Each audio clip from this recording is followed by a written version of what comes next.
그날 저는 제 집에서 쫓겨난 사람입니다. 평생을 바쳐 마련한 집에서 제 이름으로 시작된 그 공간에서 저는 단 3개의 박스만 들고 나와야 했습니다. 며느리는 말했습니다. 어머니, 이제 나가주셔야겠어요. 아들은 고개를 숙이고 아무 말도 하지 않았습니다. 그런데 이상한 점이 하나 있습니다. 그 집 분명 제 돈으로 산 집이었습니다.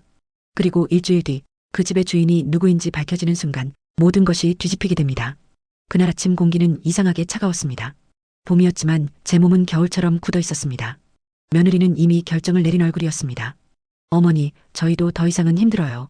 저는 그 말을 듣고도 바로 이해하지 못했습니다. 아니, 이해하고 싶지 않았던 것 같습니다. 무슨 말이냐라고 묻고 싶었지만 입이 떨어지지 않았습니다.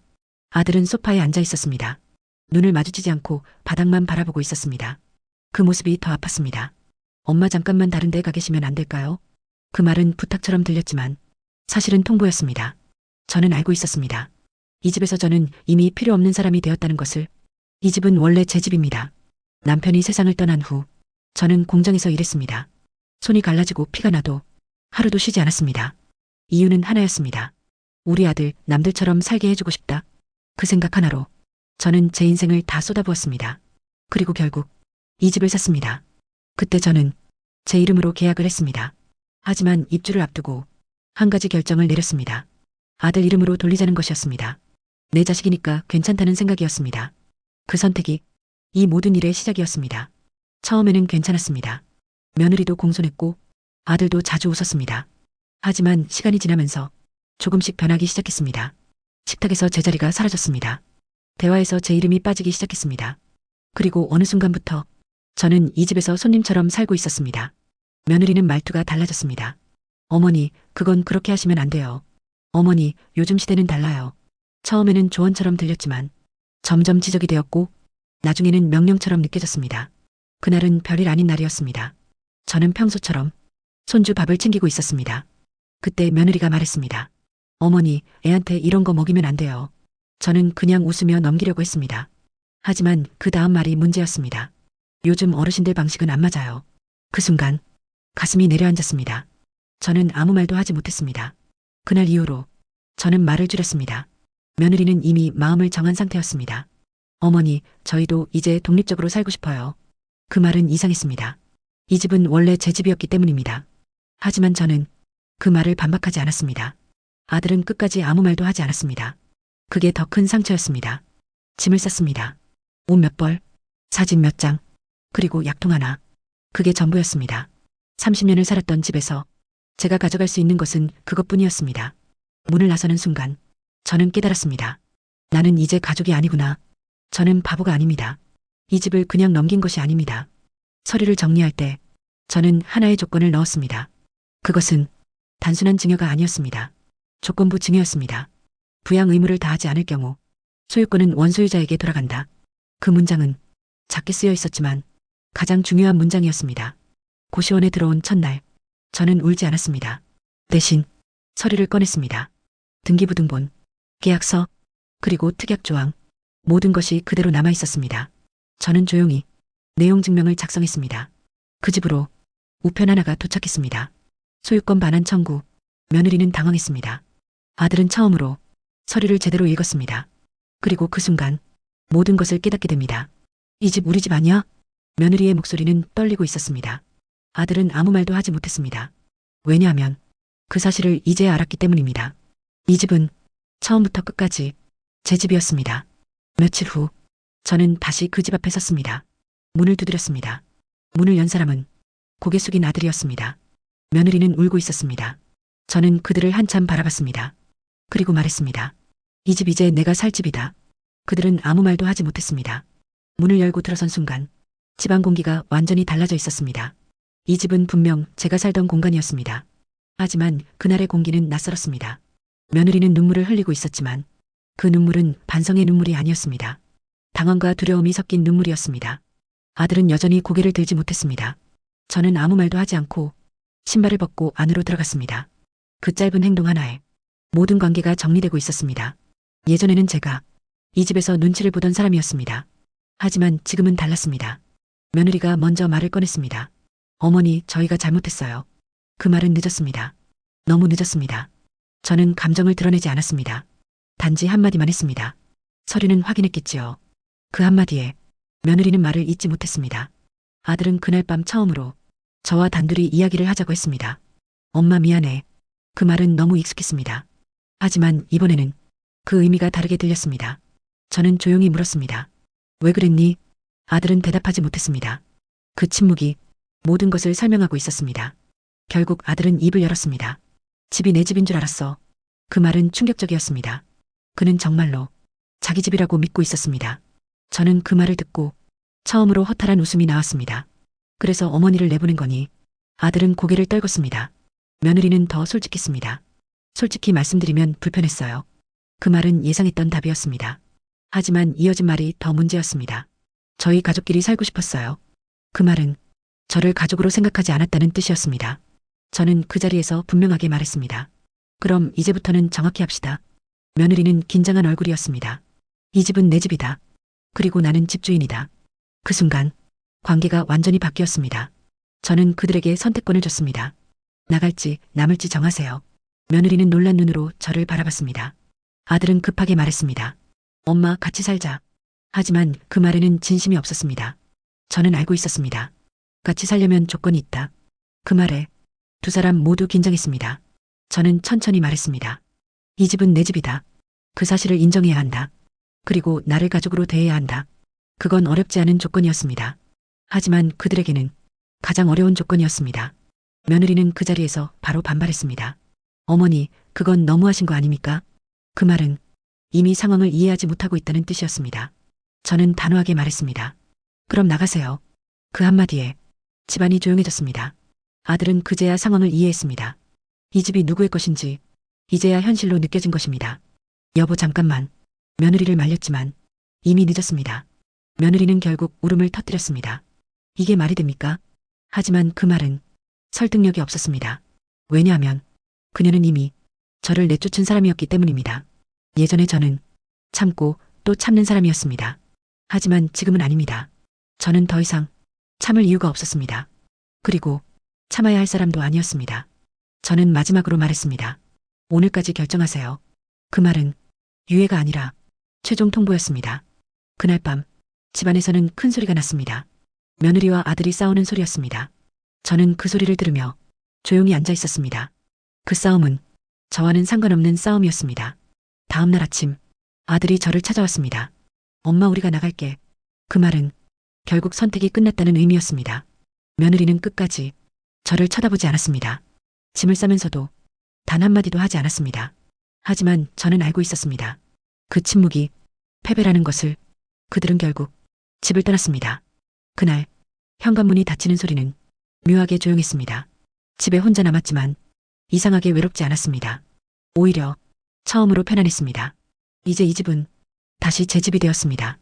눈치를 보지 않아도 되는 집, 말을 아끼지 않아도 되는 집, 그게 진짜 집이었습니다. 저는 그날 이후 많은 생각을 했습니다.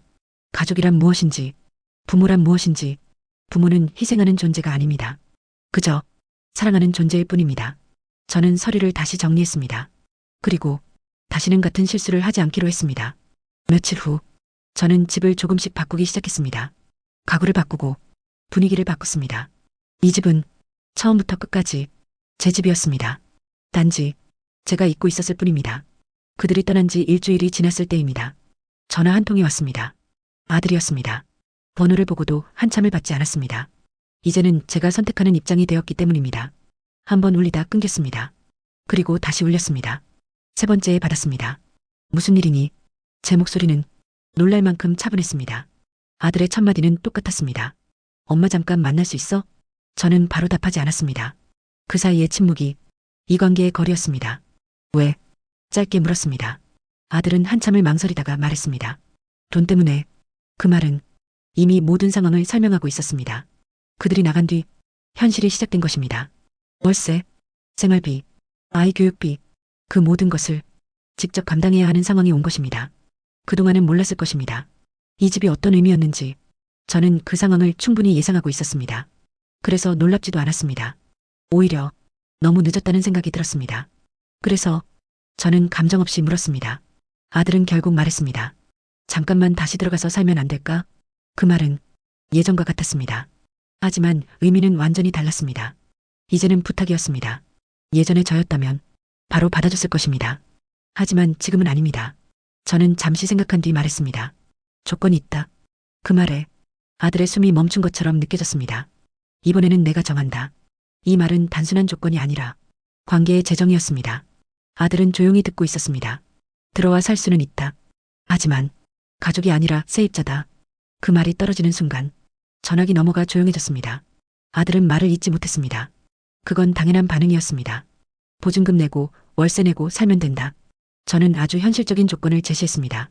감정이 아니라 계약이었습니다. 아들은 당황했습니다. 엄마 그렇게까지 해야 해? 저는 짧게 말했습니다.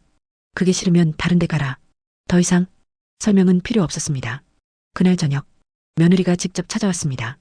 표정이 달라져 있었습니다. 예전의 당당함은 사라지고 불안이 가득했습니다. 어머니 잠깐 이야기 좀. 그녀의 말투는 완전히 달라져 있었습니다. 조심스러웠고 낮아져 있었습니다. 하지만 저는 알고 있었습니다. 이건 진심이 아니라 상황 때문이라는 것을. 앉으세요. 저는 짧게 말했습니다. 며느리는 조심스럽게 앉았습니다. 그리고 입을 열었습니다. 어머니 다시 같이 살 수 있을까요? 저는 같은 말을 반복했습니다. 조건은 이미 말했을 텐데. 며느리는 고개를 숙였습니다. 그건 좀. 그녀는 말을 흐렸습니다. 그 말은 받아들이기 어렵다는 뜻이었습니다. 저는 바로 말했습니다. 그럼 안 된다. 저는 더 이상 협상할 생각이 없었습니다. 이미 한 번 모든 것을 잃어봤기 때문입니다. 며느리는 울기 시작했습니다. 하지만 저는 움직이지 않았습니다. 그 눈물은 제가 흘린 눈물보다 가벼웠습니다. 그녀는 결국 말했습니다. 그때 제가 잘못했어요. 하지만 그 말은 너무 늦었습니다. 저는 조용히 말했습니다. 그때 나는 집에서 쫓겨난 사람이다. 그 한 문장으로 모든 설명이 끝났습니다. 조건은 바뀌지 않는다. 저는 분명히 말했습니다. 며느리는 더 이상 말하지 못했습니다. 그녀는 결국 일어나서 나갔습니다. 그 발걸음이 무겁게 느껴졌습니다. 문이 닫히고 나서도 저는 그대로 앉아 있었습니다. 이제는 감정이 아니라 기준으로 판단하는 사람이 되었기 때문입니다. 그날 이후 저는 집을 더 정리하기 시작했습니다. 불필요한 것들을 버렸습니다. 물건뿐만 아니라 기억도 함께 정리했습니다. 아침에 눈을 뜨면 눈치를 보지 않아도 됩니다. 밥을 먹을 때 조용히 먹지 않아도 됩니다. 이런 사소한 것들이 이렇게 큰 변화인지 몰랐습니다. 며칠 후 문자 하나가 왔습니다. 아들이었습니다. 엄마 생각해봤어. 조건대로 들어갈게. 그 한 문장은 모든 것을 내려놓았다는 뜻이었습니다. 저는 바로 답하지 않았습니다. 하루를 넘겼습니다. 그 시간은 제가 가져야 할 시간이었습니다. 다음 날 짧게 답했습니다. 계약서 작성하자. 그날 이후 그들은 다시 집으로 들어왔습니다. 하지만 예전과는 완전히 달랐습니다. 저는 집주인이었습니다. 그들은 세입자였습니다. 이 관계는 명확했습니다. 며느리는 이제 저를 조심스럽게 대했습니다. 아들은 항상 눈치를 봤습니다. 손주는 저를 좋아했습니다. 그건 변하지 않았습니다. 그게 유일하게 변하지 않은 관계였습니다. 사람은 상황이 바뀌면 태도가 바뀝니다. 하지만 본질은 쉽게 바뀌지 않습니다. 저는 거리를 유지했습니다. 가깝지도 멀지도 않게 이제 저는 누구에게도 기대하지 않습니다. 그게 가장 편한 상태라는 것을 알게 되었기 때문입니다. 가족이라고 해서 모든 것을 줘서는 안 됩니다. 특히 자신의 삶까지는 아닙니다. 다시 함께 살기 시작한 이후 집은 겉보기에는 평온해 보였습니다. 하지만 저는 알고 있었습니다. 이 평온이 오래가지 않을 것이라는 것을. 사람은 상황에 적응하지만 본질은 쉽게 바뀌지 않기 때문입니다. 어느 날 저녁이었습니다. 며느리가 전화를 받으며 방으로 들어가는 모습을 보았습니다. 문을 닫고 통화를 했습니다. 그 모습이 낯설었습니다. 예전에는 그런 적이 없었습니다. 저는 일부러 신경 쓰지 않는 척했습니다. 하지만 귀는 자연스럽게 그쪽으로 향하고 있었습니다. 문 너머로 희미한 목소리가 들렸습니다. 그 집은 아직. 명의는. 그 단어들이 귀에 걸렸습니다. 그날 밤 저는 쉽게 잠들지 못했습니다. 경험이라는 것은 이상하게 정확합니다. 뭔가 잘못되고 있다는 느낌이 들었습니다.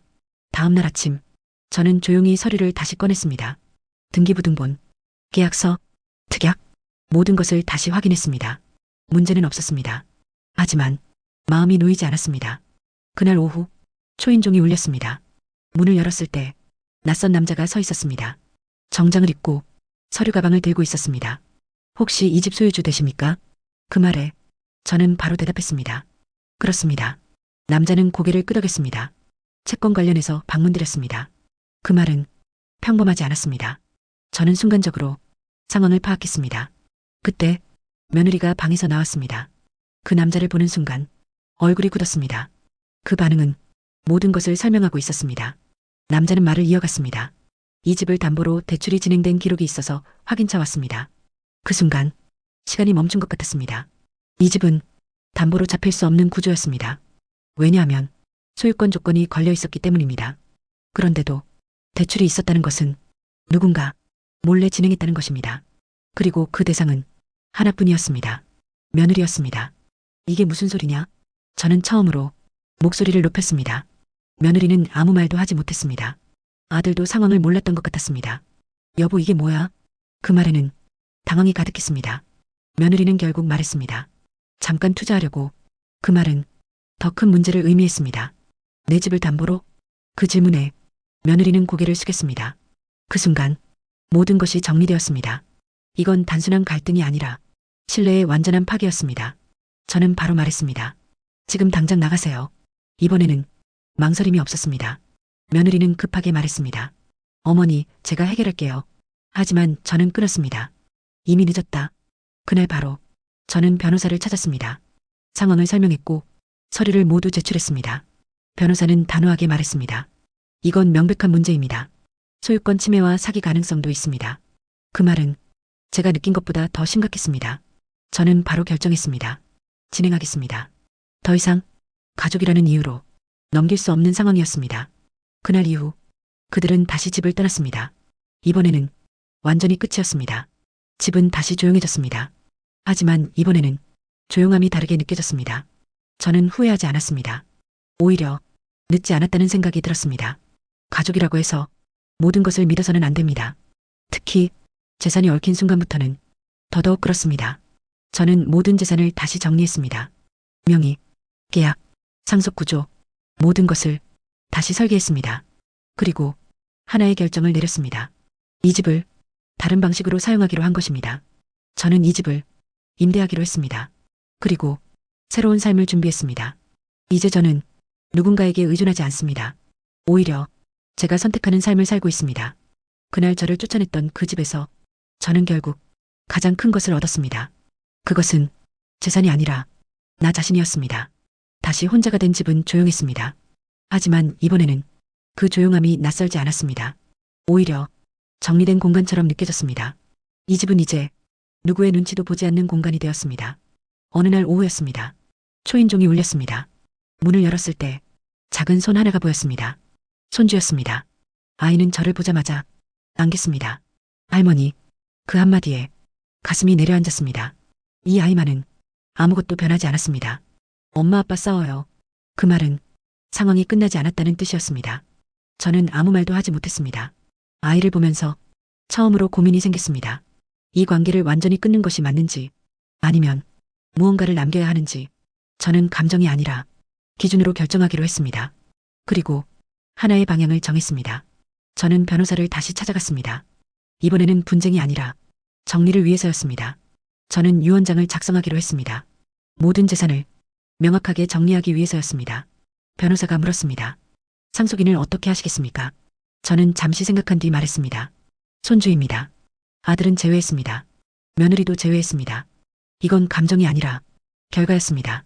단 조건을 하나 걸었습니다. 성인이 될 때까지는 누구도 이 재산에 손댈 수 없다. 그 조건은 이 아이를 지키기 위한 장치였습니다. 며칠 후 저는 아들을 불렀습니다. 그리고 조용히 말했습니다. 유언장을 작성했다. 아들은 놀란 표정이었습니다. 엄마, 무슨 말이야? 저는 담담하게 말했습니다. 재산은 내 것이 아니다. 그 한마디로 모든 것이 정리되었습니다. 아들은 말을 잇지 못했습니다. 그는 처음으로 자신이 잃은 것이 무엇인지 정확히 느끼고 있었습니다. 며느리는 끝까지 납득하지 못했습니다. 어머니, 너무하신 거 아닙니까? 하지만 저는 대답하지 않았습니다. 나는 이미 한 번 다 줬다. 그 말이 전부였습니다. 그들은 다시 돌아올 수 없었습니다. 왜냐하면 그들이 스스로 끊어낸 관계였기 때문입니다. 저는 손주에게 말했습니다. 너는 공부 열심히 해라. 아이는 고개를 끄덕였습니다. 그것으로 충분했습니다. 이 집은 이제 단순한 집이 아니었습니다. 누군가의 인생을 지켜주는 공간이 되었습니다. 시간이 흘렀습니다. 집은 그대로였고 저는 그대로였습니다. 하지만 제 안은 완전히 달라져 있었습니다. 아들이 마지막으로 찾아왔습니다. 혼자였습니다. 엄마 이제 알겠어. 그 말은 너무 늦었습니다. 왜 이제야 알았는지 묻지 않았습니다. 이미 중요하지 않았기 때문입니다. 잘 살아라. 그 말이 전부였습니다. 아들은 고개를 숙이고 돌아갔습니다. 그게 마지막이었습니다. 이 집에 남은 것은 저와 시간뿐이었습니다.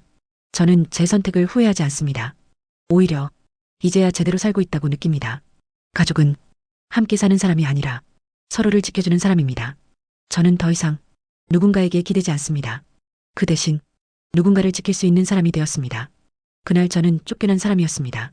하지만 지금은 제 인생을 되찾은 사람입니다.